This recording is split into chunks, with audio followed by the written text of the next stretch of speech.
gonna get you, Barbara. Ever played Skin the Cat? Someone's in the back seat! Tell me where you are, John! Wolfman's got Nards! Hi guys, my name's Barry and welcome back to the channel. Today we're going to be doing another full movie breakdown, and in this episode it's going to be about the immortal classic Halloween from 1978. After the amazing pumpkin intro, the movie opens up in Haddonfield, Illinois on Halloween night 1963. We see the perspective of someone snooping around the house with a girl and her boyfriend inside who take their antics up the stairs. We see this person come into the house in a fantastically edited one-take shot. When I say it was edited, there was a cut within the one take that John Carpenter was talking about. The boyfriend leaves quite quickly while the girl stays upstairs to comb her hair. We find out that this lurker is the girl's little brother Michael, and she's the first victim, a 16-year-old Judith Myers. After killing his sister, he wanders out to the front door to be greeted by his parents. His dad takes his mask off to reveal a 6-year-old Michael Myers holding the knife that killed his sister with a blank, pale, emotionless face and the blackest eyes.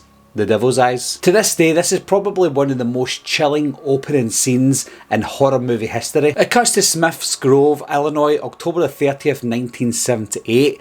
Dr. Loomis and Nurse Marion Chambers are tasked to transfer Michael Myers. Dr. Loomis explained to Nurse Marion that Michael hasn't spoken a word for 15 years and he even refuses to call him by a him. He refers to him as an it. He loosely explains to Marion that Michael is more than just your basic human being. As they approach the gates, they see multiple patients wandering around the hospital, and as Loomis is finding out what's happening, a patient jumps on the roof of the car, attacking Nurse Marion. Marion jumps out and this patient gets away. Dr. Loomis knows straight away who this was as he starts shouting. All of a sudden, he's back to being a he again and not an it. He's gone from here! Halloween arrives in Haddonfield and we're introduced to a fresh-faced Laurie Strode. Her dad, a real estate agent, reminds her to drop off the keys at the old Myers house. Laurie then bumps into one of the kids that she babysits, Tommy.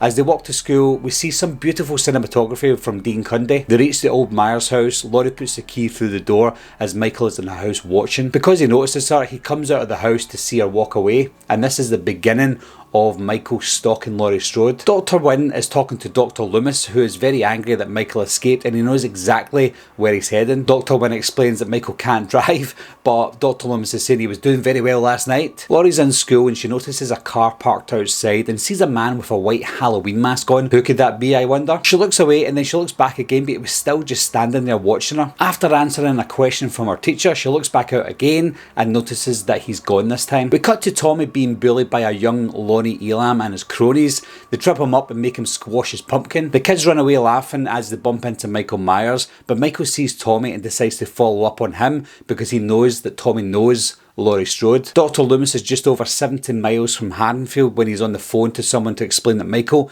is on his way to Haddonfield. He notices a Phelps garage truck in the background with some white overalls that look to be from a mental hospital. What he doesn't notice is the dead body in the bushes. We're introduced to Linda and Annie, Laurie's two friends. We get more long tracking shots that show some fantastic cinematography yet again. Laurie notices the car that was parked outside the window of her classroom driving by, and they thought it was Devon Graham, so they start shouting at him. The car stops suddenly, then he just drives away. As Linda leaves, Laurie notices the strange figure with the white mask again, hiding behind the bushes this time. Annie goes to check it out, but nobody was there, so she pretends that someone's looking to take Laurie out on a date, but she was just fooling around. Slightly spooked, Laurie looks at the bushes again. I would look slightly spooked if I saw two camera crew peeking over the hedge, and then she bumps into Sheriff Brackett and his father. He reminds her that it's Halloween and everyone is entitled to one good scare. Laurie sees a couple of early trick-or-treaters and she starts smiling. The filmmaker's done a decent job in making the place look like Halloween, considering all the leaves and trees are green and it was filmed in March. Laurie goes to her bedroom and she looks out the window and sees the masked figure standing between the sheets, staring right back up at her. Without looking away, the figure just vanishes, so she closes the window in disgust. The phone rings but nobody speaks. It sounds like someone's eating a sandwich, so she hangs up. The phone rings again and it's Annie. She explains that she had her mouth full the first time. Laurie lays in bed contemplating what she saw. Was it real or was she seeing things? She leaves the house with a massive pumpkin to wait for Annie to pick her up. Dr. Loomis arrives at Haddonfield Cemetery looking for Judith Myers' gravestone for reasons unknown. As the gravesman takes him to the grave, it's gone. He blames it on the goddamn kids, but Loomis believes it's Michael who came home. Laurie and Annie smoke some pot while Laurie tells her that someone's watching her, but Annie thinks it was probably just Mr. Riddle. They notice Annie's dad, Sheriff Brackett, and panic and throw away their doobie. He tells them that there was a robbery in the hardware store. All that was taken was a Halloween mask, a rope and a couple of knives, but he automatically blames it on the kids. Those goddamn kids. Brackett then bumps into Dr. Loomis, who's looking for a word with him about Michael Myers and the safety of Haddonfield. Annie and Laurie start talking about the dance, and this kind of shows the audience that Laurie is different from Annie and Linda, her other friend, because Laurie seems to be this innocent girl. She's quite shy, so when Annie or Linda talk about other guys that Laurie may possibly like, for example Ben Tramer, she gets a little embarrassed and flustered, so that's quite good that they're fleshing out Laurie's character more than the other characters. Annie drops Laurie off at the Doyle house where we see Michael Myers following them, not so subtly, from behind. After that, Michael then follows Annie to the Wallace house, hiding behind a tree while the parents leave. The sheriff and Loomis go to the Myers house to investigate, but they don't find anything too inconspicuous other than a dead dog, but Loomis, being Loomis, believes that it was Michael that killed the dog. However, the sheriff wasn't jumping to conclusions. They go to Judith's bedroom where it all began, but they're spooked by a gutter that accidentally smashed the window. Dr. Loomis then explains to Sheriff Brackett what Michael is all about, giving us one of the most iconic speeches in cinematic history. I met him 15 years ago. I was told there was nothing left. We cut to Tommy and Laurie, and Tommy's very interested in the boogeyman, but they're interrupted by a phone call from Annie. Lindsay's dog Lester's going nuts because he can hear Michael outside. Annie tells Laurie that she spoke to Ben Tramer to explain he got excited about seeing Laurie. Tommy looks out the window to see Michael standing outside across at Lindsay's house. He tells Laurie about it, but when Laurie looks out, he's gone. Michael's back at the window watching Annie again while Annie spills something on her clothes, so she had to get undressed. Lester finally finds Michael but is quickly killed. Tommy and Laurie are watching The Thing from Another World, but Tommy wants to know more about this boogeyman, but Laurie just laughs it off. She tells Tommy that she'll protect him anyway, and there is no such thing as the boogeyman. Annie goes to do some outdoor washing while Michael follows her, and she gets locked in the washroom. We see some really nice, eerie stalking shots of Michael in the background stalking Annie. Paul calls for Annie, but Lindsay answers. This is when Lindsay realises that Annie was locked in the washroom. When Annie gets back into the house, we see that Michael follows her back to the house, and some, again, really good stalking shots. Annie needs to pick up Paul, but Lindsay doesn't want to go, so she sends Lindsay over to the Doyle house to sit with Laurie and Tommy. Laurie kind of agrees, only if Annie tells Ben Tramer that she was just kidding. Annie goes to the car and notices that the windows are all steamed up. Someone must have been in there breathing. All of a sudden, Michael gets up from the back seat and begins choking her to death, and then he gives her a little slash for good measure. We cut to Tommy and Lindsay watching The Thing from Another World, where Tommy decides to try and scare Lindsay, but before he gets the chance, he looks out the window and he sees Michael carrying Annie's dead body. He freaks out and screams, but by the time Laurie looks out, he's gone again. Back at the old Myers house, Dr. Loomis is still waiting for something to happen when Laurie and his friends appear and they dare each other to go into the Myers house. Dr. Loomis scares them off and he's all chuffed with himself until Brackett sneaks up behind him.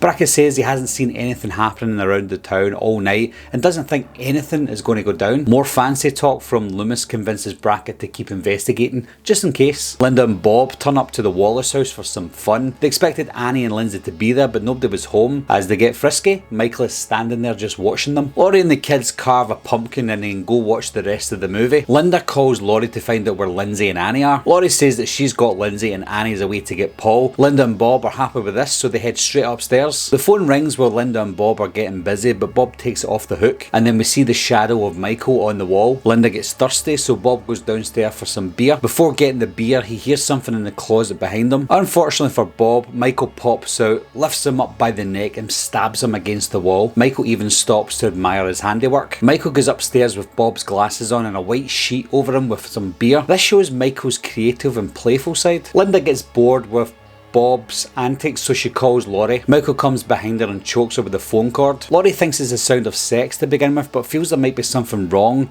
when Michael goes to the phone and she hears breathing. We cut to Dr. Loomis, who notices the stolen car behind them. This is one of the very few scenes in the movie that just doesn't make sense and doesn't deserve to be there, because how could Dr. Loomis, a smart guy that he is, not turn around that whole night and notice the car sitting right next to him behind them? It just doesn't make sense. Laurie decides to head over to the Wallace house to see if everything's okay. After wandering around the house, she sees her dead friends carefully placed around by Michael to scare her. The first being Annie laying on the bed with the tombstone of Judith Myers. Michael appears from the darkness and manages to cut Laurie's arm as she falls down the stairs. After that, it becomes a cat and mouse chase. She accidentally locked herself out of the Doyle house, so she frantically tries to wake up the kids while Michael is on his way over to get her. Tommy finally lets her in before Michael catches her. The phone lines are dead and the window is open. Michael is somewhere in the house. She grabs a knitting needle and Michael appears from the couch, but she manages to stab him in the neck with the needle, causing him to fall over to the floor. We see Loomis still wandering the streets as Brackett arrives, saying he was looking for him. He tells Brackett that Myers is here. Laurie goes upstairs to find the kids and tells them that it's all over, but Michael appears behind them. He's alive. Laurie locks the kids in the room while she hides in the closet. Michael then bashes through the closet door. Laurie uses a coat hanger to stab him in the eye, then she grabs a knife and stabs him in the stomach, but yet again he falls to the floor, appearing dead. Laurie tells the kids to go to the Mackenzie's house to tell them to get the police. We then see Michael's first ever sit-up behind Laurie, and it was glorious. Dr. Loomis sees the kids run out of the house, so he knows that Michael is there. Michael walks slowly behind Laurie to kill her, but she grabs his mask off him. As he tries to put it back on, Loomis manages to shoot him. He stumbles back into the room, but Loomis goes to the room and sees that Michael's just standing there. Loomis shoots him again and again until he falls out the window onto the lawn. Laurie says to Dr. Loomis, "That was the boogeyman," and then he replies, "As a matter of fact, it was." Loomis goes to check on Michael, but he's gone. The look on Dr. Loomis's face was a bit of a shock, but at the same time, it looks like he wasn't surprised, almost like he expected Michael not to be dead. We hear breathing all around the different locations of the movie, and then it just ends. There's really not much more to add in terms of how amazing this film is. It remains to this day one of the greatest films, and not just horror films, but one of the greatest films of all time. It's got one of these premises that over time and over the years, the movie gets more and more layers to it as we add to it, because the movie was, back in 1978, just a simple movie about a guy who stalks babysitters and tries to kill them, and that's it. That's the basic premise. But as time has gone by and as the sequels come out for the movie, we add more and more lore to Michael Myers than possibly needs to be, and I think John Carpenter knows that himself, because he knows that it's just a simple movie, and if it was the only movie in the franchise, it wouldn't be called a franchise, but if it was the only movie there, then maybe not a lot of people would be talking about it today. So it's thanks to the inferior sequels that Halloween still is the movie that it is today, one of the best movies of all time. So thanks again for sticking around to this video, guys. I know that my full movie breakdown videos are pretty long, but I'm hoping that you're enjoying them as well, because I'm enjoying making them, so look forward to more in the future. But as always, leave your comments down below. Let me know anything you want to about the original Halloween movie, and I'll talk to you soon. Bye bye.